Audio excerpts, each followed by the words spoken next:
Hello and welcome to the third update for January 17 from Dean Park Station. In this video I'll really be covering the retaining wall and I'll get a wee bit of running action as well. Hope you enjoy. Any comments please post below. What you see now is the retaining wall in place. It's been painted.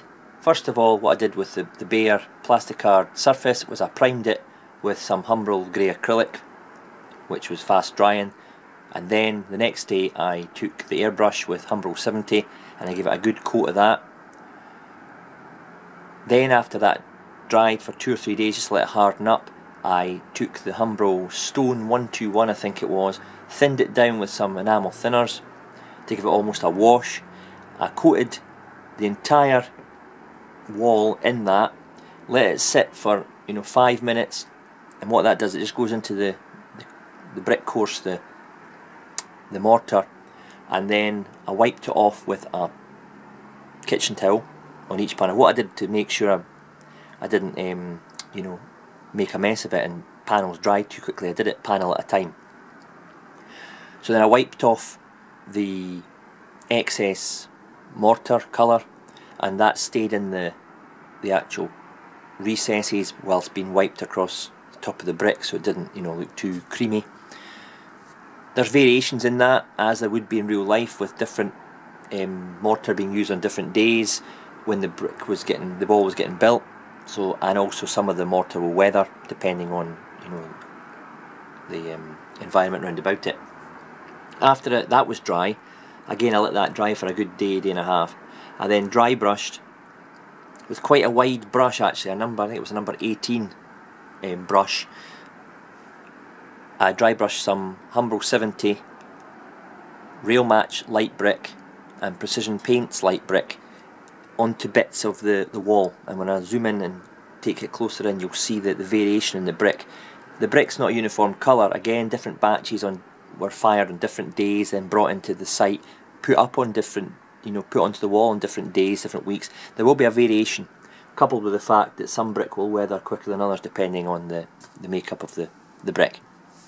So I've done that all the way along from the tunnel stroke bridge entrance, and you can see the inside of the tunnel in place. It's not been weathered, as in streaks of lime coming out of it, or streaks of black, etc., for the dirt and the soot of the exhaust for the engines. Bearing in mind that tunnel entrance is probably there since steam days, so obviously it's going to have quite a bit of sooty muck on it that's going to not be washed off by the rain, so it's going to be a wee bit dirtier inside the tunnel. If I zoom in there just now, I'll show you what I'm kind of talking about. It's going to, this area here is going to have a bit more weathered because of the environment that's in. It's sheltered from the rain, and obviously lime deposits coming through the mortar coursing through the brick, the salt maybe streaking down there. What I've done actually is I've been practicing some streaking and whatnot and some weathering. Don't be alarmed, I'm not going to make it as bad as this on the real one, as in the content, but what do you think of that? I was kind of streaking the one kind of left top there, second in, just very light. What I did was I took a wash of Humbrol 34 white, or sorry, didn't take a wash, I took it on a small brush, put it into the mortar course, and then took a wider brush, slightly dampened to kind of wash it down, and then streaked it down the way, and that gives the impression of the lime coming through the brick and then kind of being washed down through dampness and whatnot, because obviously the inside of the tunnel would leak and whatnot and drain from above. So I've been practicing there. I've also used some coloured soot smoke powders, maybe I could pick it up on that, but just very lightly to see how it would weather down. I don't want to make a mess, that's the whole point. That's why I'm practicing on these old pieces. So that's going to be done onto the inside of the tunnel and round about the tunnel entrance. The 3 panels across the top of the entrance there haven't been bricked yet. I've done those separately to allow me to weather them, then they'll get put in, and obviously these bits are going to have a ledge there, and then that's going to go on top. And none of the walls had its stone capping put on yet either. I've still got to make that, paint that, etc. So there's the wall as it comes round. Okay, that kind of ridge, if I zoom out a little bit, that kind of ridge running, you know, across here just helps break the wall up. As I said in my previous clips, that runs at the same height as the upper baseboard. So this really is the kind of parapet wall here.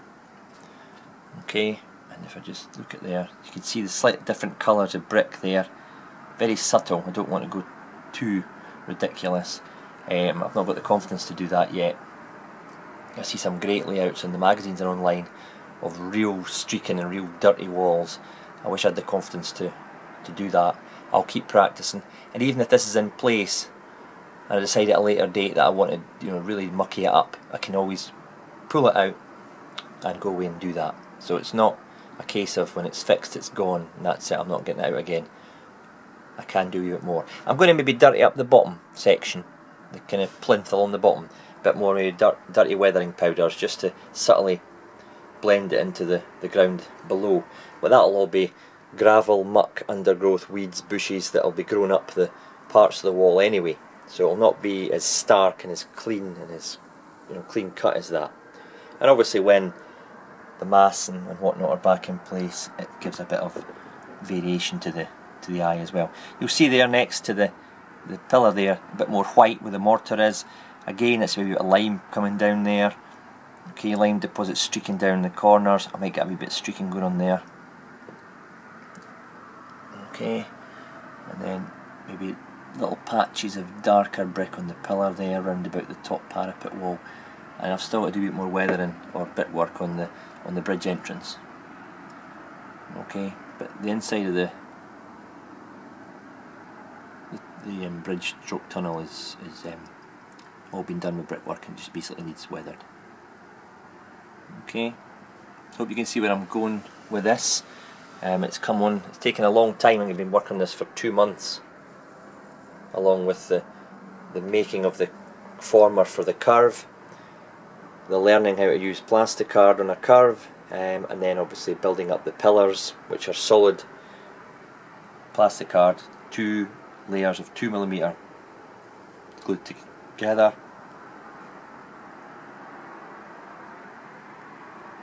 And put on.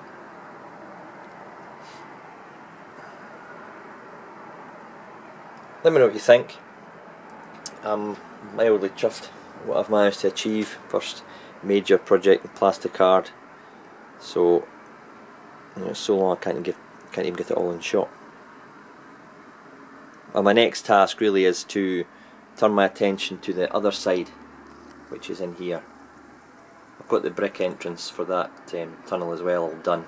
There'll be some terrain work going on there, and then this area here, which I talked about in a previous update. And that'll allow me just to work my way along.